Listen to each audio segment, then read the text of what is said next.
Hello and welcome to Comic Island. My name is Arden, and today we're going to talk about Super Sons. So this is just going to be a very loose form review and going over the series because one of our patrons requested it, and I am obliging because he's asked a few times and it finally came up in one of these polls that I put out a week or two ago. And I've just gone through the entire Super Sons series and quite enjoyed it. I had read the lead-in issue published under the Superman title, but hadn't actually read much of the series proper. I checked out an issue or two, but really hadn't gotten into it beyond that.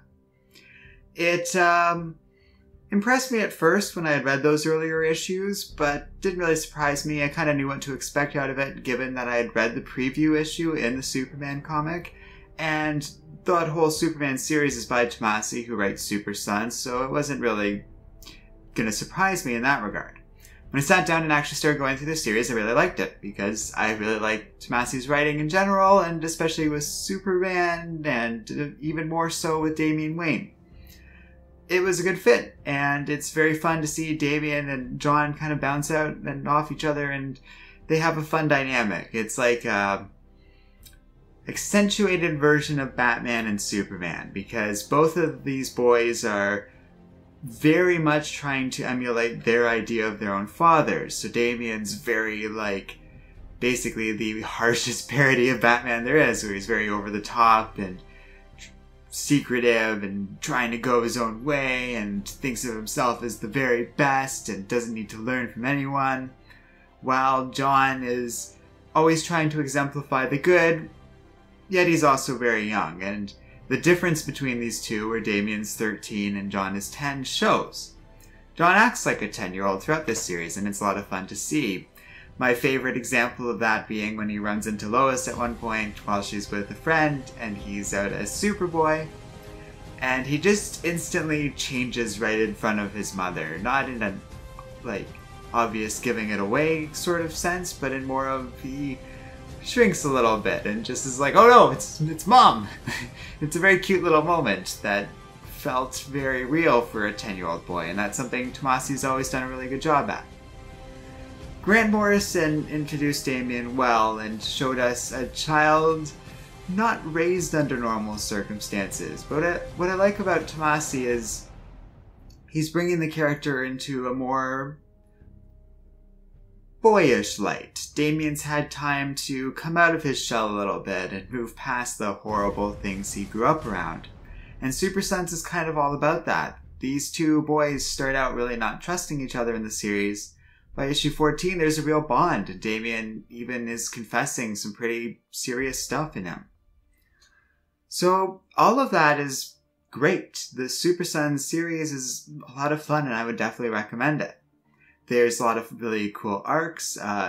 There's one aspect of it I really like where they go to an alternate universe and this new villain's kind of introduced.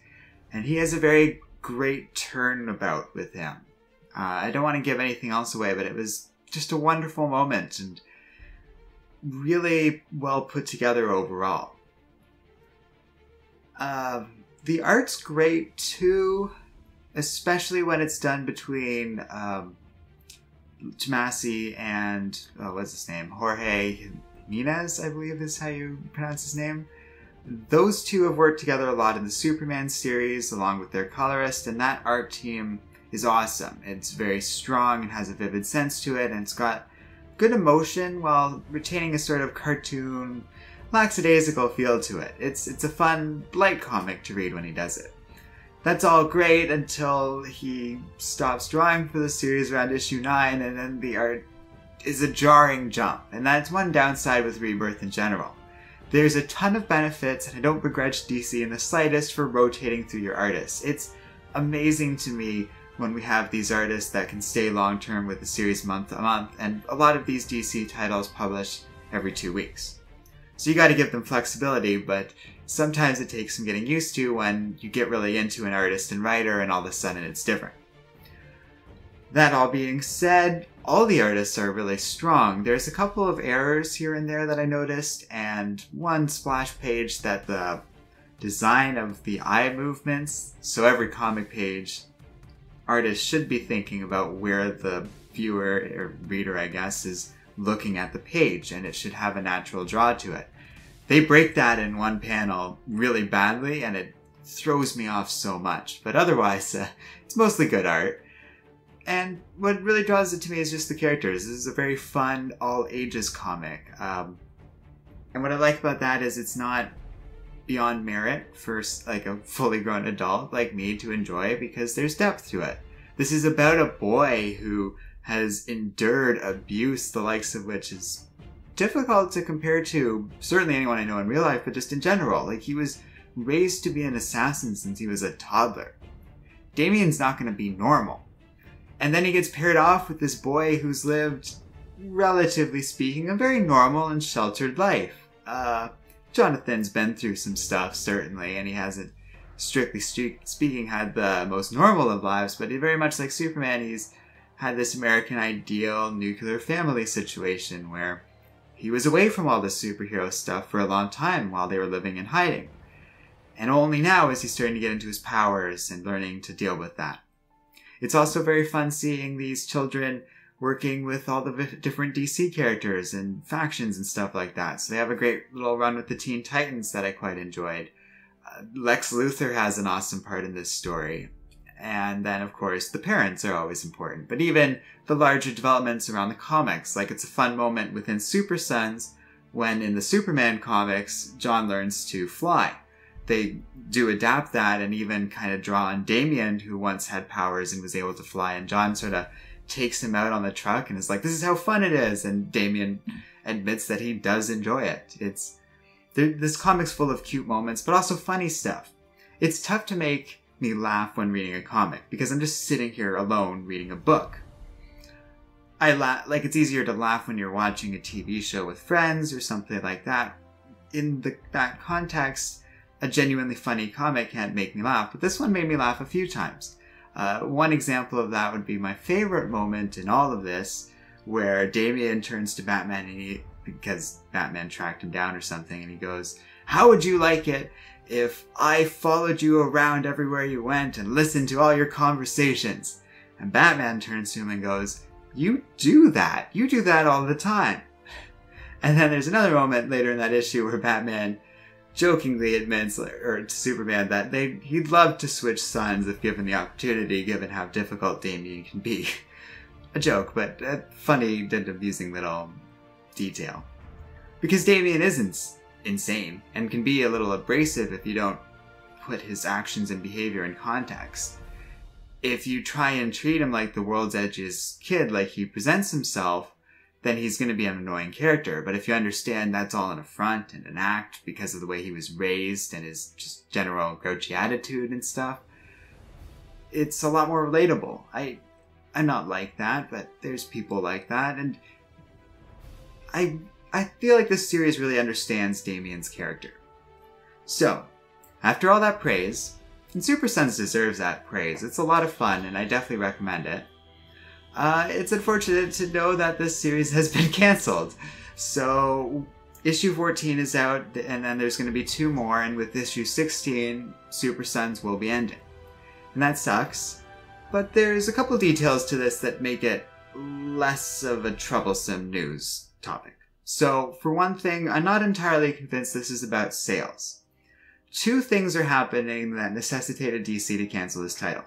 Number 1 is Bendis. So Bendis is going to come in with Superman #1, After Action Comics #1000, and pretty much all the Superman titles as we know them are ending. So, I admire what DC's trying to do here. I've talked about this in an earlier video where we talked about Bendis coming on, but the idea is they're trying to give them a blank slate.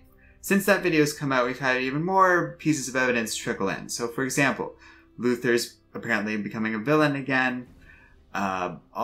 All the tie-in comics and stuff are, for now, ending.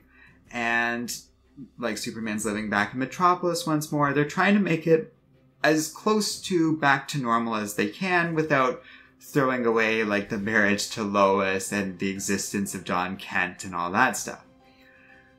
That's kind of a smart thing to do. Over in Marvel, they're doing that right now, where Dan Slott is closing up a lot of the changes he's made that weren't really going to stick in the long run anyways, so that Nick Spencer has more freedom when he comes in. It's an example of courtesy, professional courtesy within the industry to make things easier for the person following. I've seen a lot of examples in history where the writers don't do that service for the next writer, and it just puts the new writer in a position where they have to either retcon things or bring these big sweeping declarations just to get things to a state where they can work with it. Bendis is going to get to adapt, and I don't doubt for a second he's going to probably keep a lot of these changes because a lot of these things feel right up his alley. It's part of the reason why I'm not quite sure what to make of Lex, recently feeling that Superman betrayed him and apparently going back to his villainous ways. Doesn't seem like what Bendis would do, but maybe Bendis, having written an infamous Iron Man recently enough, wanting to avoid a villain-turned-good arc for now. Who knows? That it might even be something outside of Bendis where they're doing that. We're just trying to divine patterns in DC's behavior. So that's one reason. And while I get people are upset about these Superman comics ending, it's not like they're ending forever. The idea is we're just going to start at a relative baseline in terms of stuff going on in the bigger world of DC, so Bendis can build up from there. He's going to build his own mythology and ideas that will spawn new titles, some of which won't be written by Bendis, and new stuff's going to happen. There's nothing wrong with that. People have been voicing concerns about Bendis, and while I understand not everyone's on board with this guy, we shouldn't worry that much. I don't doubt for a second he's got interesting ideas, and we'll know when it comes. Maybe it won't work out. Who knows? But in spite of that, Super Sense is ending either way for now, for that reason. The other reason that that's happening is DC's busy launching this new, more child-friendly line of comics. And maybe, well, that's the way they kind of initially presented it. It seems like it's just going to be more all-ages stuff. And there's already been a Super Sons title announced for that. So part of this is just shifting shifting Super Sons towards this new publishing line.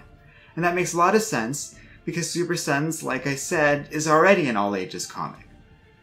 And to me, that was a good sign about this new line of, it's called Zoom, Zoom Comics, or DC's Zoom Comics or something like that. And I thought these were just going to be completely oriented towards kids, but it seems like they're just going to be identifying for parents, these are the comics you can buy for your kids, though it doesn't necessarily speak to their overall artistic integrity. Remember that literature and books and media directed towards children really doesn't have to be dumbed down to any meaningful extent.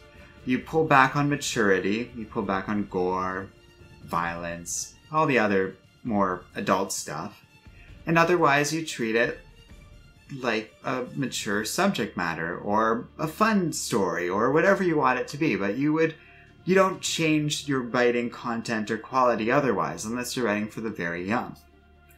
So take for example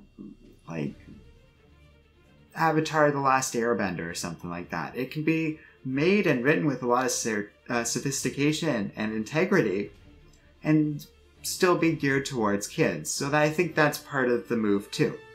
So yeah, it sucks that it's being cancelled, but it's not like it's gone forever. It's not like Superboy or Robin are going anywhere. And I have a feeling they're probably going to bring Jonathan Kent more into the Teen Titans so we can still have them working together as a team. It's a bit of a shame because this comic goes to great lengths to show how fun it is with them being together. It puts these two in school together, they get their own little base, they have this really interesting working dynamic and sort of supporting cast cobbled out of Lois Lane, Superman, Batman, Alfred, all these big name characters. It was a lot of fun, and it's a shame it really only ran for 16 issues, but that's, we get spoiled on these 100 long runs, but that's pretty good, all things considered. Especially when we consider that the only other Super Sons title is a really old comic that doesn't even make sense in canon anymore, where Batman and Superman teamed up as children. Honestly, the callback by name is just a fun detail on its own. So, that's a long review. I've been talking longer than I expected, but dang it. Well, the camera might have cut out somewhere in there. I apologize. But thanks for watching. Don't forget to like, subscribe, and keep reading comics. Alright, so we need to get a new SD card.